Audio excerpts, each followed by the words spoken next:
In today's video, we're going to cover the basics of reflection captures, in particular how to use them, when to place them, and what it is they can do for your scene. So let's go ahead and jump in.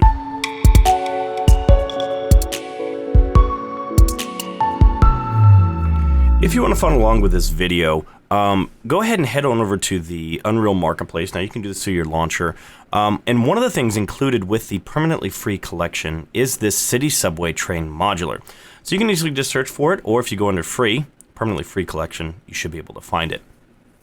So with this, go ahead and just create a project and open it. Now the only thing that I have done differently in this video that might look a little bit off from what your scene looks like is I've gone ahead and just gone into the scene, into the map of the subway, and I've just removed all cameras and reflection captures just to start us from our base. But outside of that, everything is exactly the same.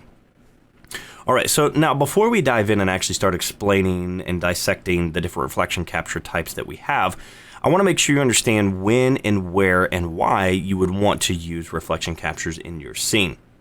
All right, so the first question is, what are reflection captures? Well, Unreal does have the ability to do screen space reflections. Now, this is non-ray tracing. I'll explain here in a second the caveat with this. But with non-ray tracing scenes, you're going to use screen space reflections. However, they can get expensive extremely quick and tank your performance almost to where your scene is unusable. So what we do is we kind of augment our scenes with reflection captures to be able to provide more localized reflections in areas where we need that. The easiest way to think about a reflection capture is kind of like a miniature HDRI, so a high dynamic range image captured from your scene that's reprojected into it.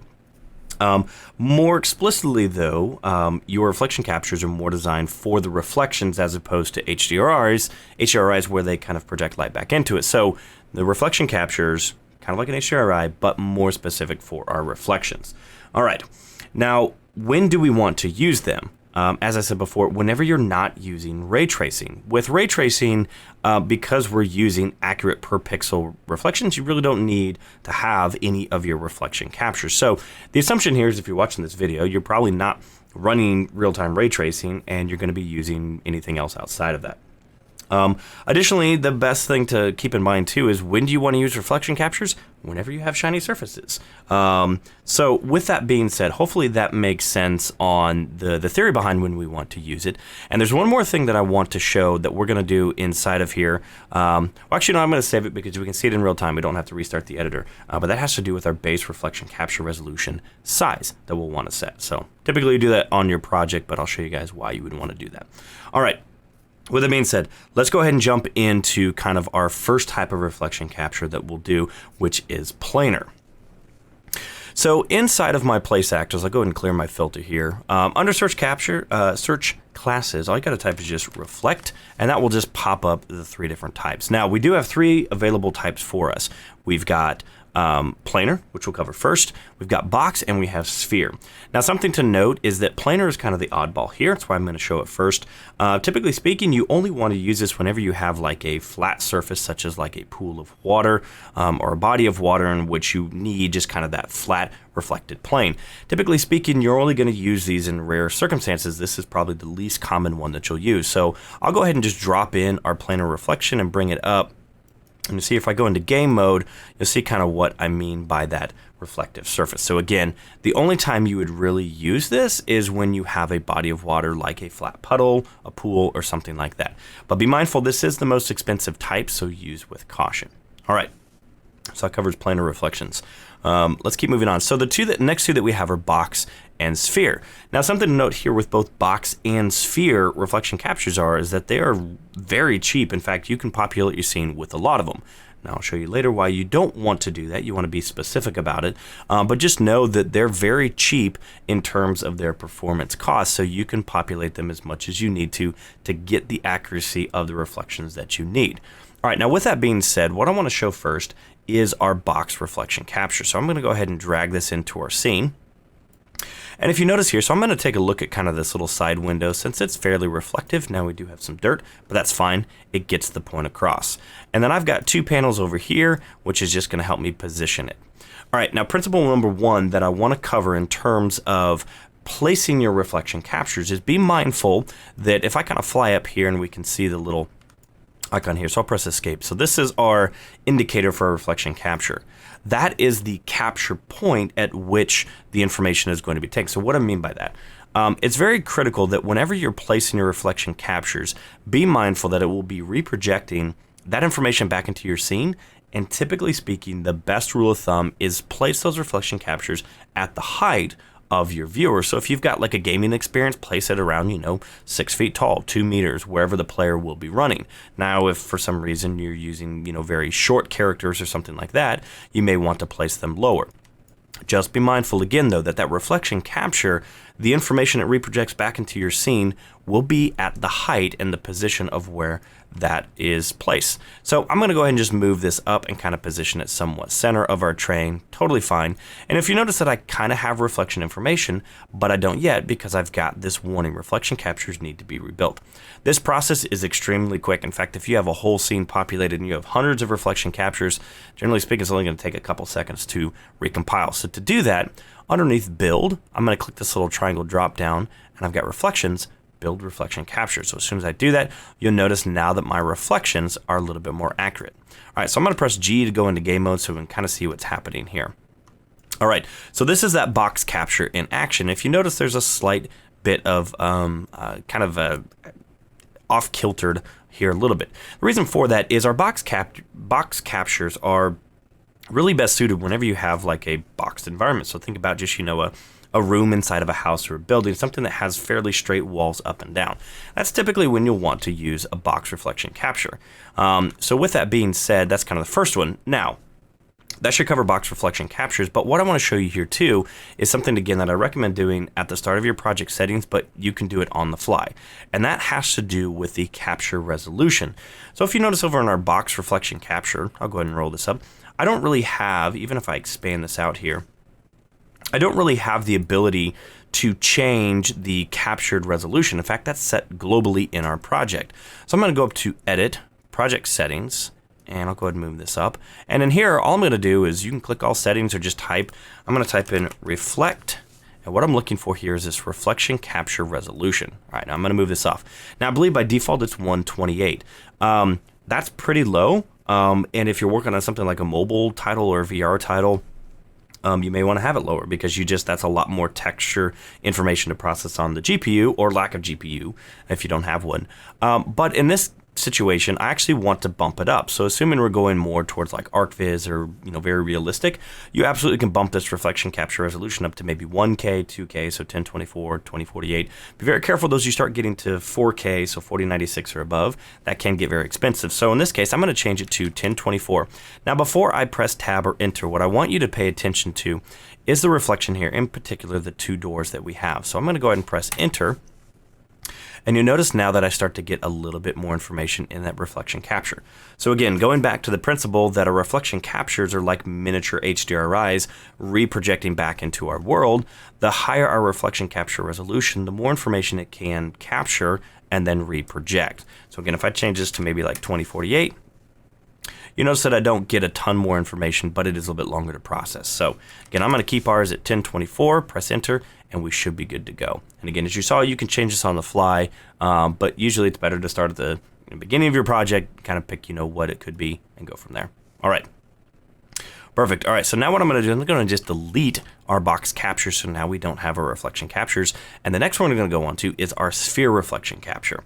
Now, the sphere reflection capture is going to be the most common type. In fact, that's probably the most widely used reflection capture that you will use. And so for that one, I'm going to kind of drive home a lot more principles here, but these absolutely can be applied towards your box reflection capture. Planar reflection, not so much. All right. So I'm going to go ahead and keep this one kind of focused on this window, and I'll kind of use this secondary viewport that I have here to drop our reflection captures in. So I believe that should be, yep. So this is that window that we're looking at. All right. So the first thing that I want to cover with the sphere reflection capture is important to kind of take a note in terms of that, you can place a lot of these all around your world. So the question becomes, how do I place them? When do I place them? So let's answer the first question, which is how do you place them? So I'm going to go ahead and just drag a sphere reflection capture into our world. You can see I'm going to kind of line it up next to this seat here, somewhat center. and then kind of push it up maybe to the height of our player. All right, so we have our reflection captures need to be rebuilt. We'll go up and quickly build it, and now we have the information projected back into our world. So there we go. So let's just take a look here first at what just placing these reflection captures give us. All right, so there we're starting to see the effect, again, why we'd want to use this, right? We're not using real-time ray tracing in our scene, but we need that reflection information. So there is that first reflection capture working in place. It's at the height of our player, so if I'm walking past here, generally speaking, that doesn't look too bad. Now we can kind of start to see that parallax shifting here on our first seat, and here is why. So this is going to take me into the first principle about getting you to think about in terms of where you place these. So if you notice as I look in this window, we kind of have, what is this seat here and the windows, etc. Well, if I kind of move down to the other end of this train, you'll notice I have the exact same reflection capture. And that is because, if I go back to game mode here, we only have this one reflection capture in our scene. Which takes me to the first point, which is to understand one of the rules with reflection captures is smaller reflection captures always override larger reflection captures. So inevitably, what I would always start within any of my scenes is go ahead and just place a reflection capture in your scene. We'll place it somewhere in the middle and take your influence radius all the way up. Now we have it. Let's go ahead and just build reflection captures. Let's see what we get, and there we go. So we now have some reflection information in our scene, which is step number one, just to make sure that we have something. All right, so with that being said, there's really three ways that I typically try to approach our reflection capture. So again, going back to smaller reflection captures will always override larger ones. Well, now we have our first one, which I'm just going to call our broad sweeping reflection capture in our scene, right? This is just to make sure if we have any reflective surfaces, it's captured, they have some reflective information, totally fine, okay? So that one we're going to set, again, our influence radius at the very highest that we can go to, 16,384, which is the maximum technically allowed. So with that being said, we now have our global one, but now we want to start fine tuning this to where I'm going to go to what I'm going to call more of our scene reflection captures. And so those are going to typically fall around your 2,000 to 3,000 unit influence radius range. So I'll go ahead and go back to game mode by pressing G here. And what I'm going to do is go ahead and just drag one of these into our scene. All right, so I'll position it relatively about the same height as our other one. And what I'm going to do is I'm going to zoom out just so you can see. All right, so this orange, kind of orangish yellow line, this is that influence radius affected range of our sphere reflection capture. So if I go back in here, in fact, what I'll show you is we're going to take this down. Now we are working with a small scene, so it's very important. All right, so right now we have the reflection capture of our main one. We've added our second one. I'm going to go into build reflection captures, and now you notice that the reflection in this window updated. And that's because it's contained within the radius of this reflection capture.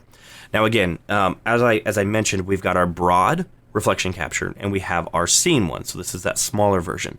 And typically around 2,000 to 3,000 Unreal units is fine. So if I take this down to say 2,000, not 200, we'll go 2,000.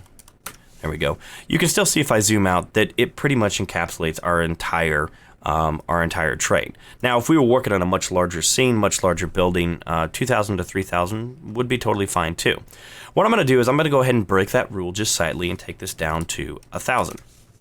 All right, so now you can see that at 1,000, if I kind of zoom out here, that we're kind of only taking over half of the train. So that's perfect. So I'm going to position one at the end here, and what I can do is I can hold down Alt and drag, which will duplicate this. So you can see I still have this one down here.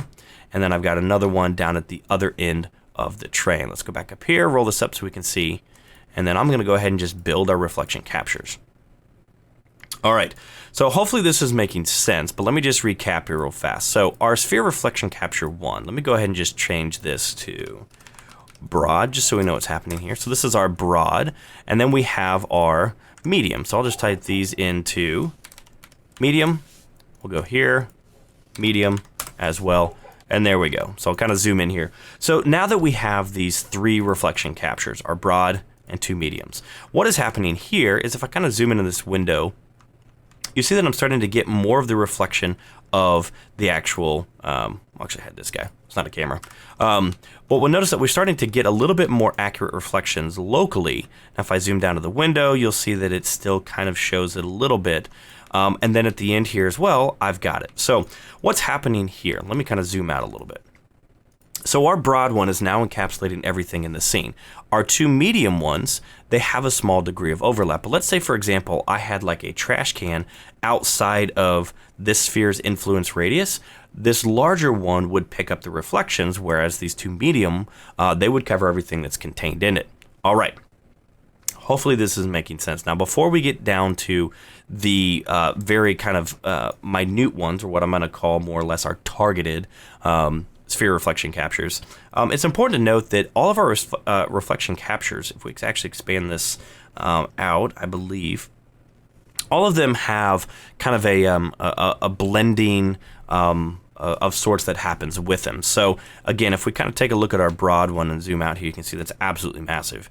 That there will be a slight overlap and transition between those, so it's not a hard kind of angle. So very important to kind of take note of that. All right, so let's go ahead and zoom back in here, and we'll kind of go back into this guy. And let's say, for example, and I'm just kind of making up the story as we go here. We have our broad, we have our medium, our kind of our scene ones. Now what I want to do is, let's say, for example, that going back to our window here, right? Let's say that we have a character here, and we're going to do like a cinematic shot or something, and we want to make sure that the reflections here look accurate. That's where we're going to go down to these very targeted reflection captures. So to do that, what I'm going to do is go ahead and just drag in another sphere reflection capture. I'm going to go ahead and set this guy super low, which I think in this case about 200 should be fine. All right, so again, I'm going to move this into place, again, where it will be from like our player's perspective. Now, what I'm going to do, I'm going to press G, go into game mode, zoom in on this window so we can see it. I'm going to use our secondary perspective here to kind of move this into place. So as I move this, this is where you start to notice that blending. So as you can see, there's that sphere reflection capture, which, again, if I zoom out here, we're no longer affecting this window because of the influence radius. So that's where our other sphere reflection captures are taking over. So, all right, so I'm going to move this in. Maybe 200 is too low. Let's take it to 300. All right, perfect. Something to note here, too, if you notice kind of the optical distortion happening here, that has to do with the size and the radius of a reflection capture. If I take this up to about 600, you'll notice that it starts to flatten out, and that's because the full influence radius of the sphere reflection capture, you're kind of spreading out that capture point, that HDRI, for lack of better terms. So in this case, let's go ahead and take it down to about 350. That might be fine. Move it into place, kind of where I wanted, and we'll go build reflection captures. And this should update this, and there we go.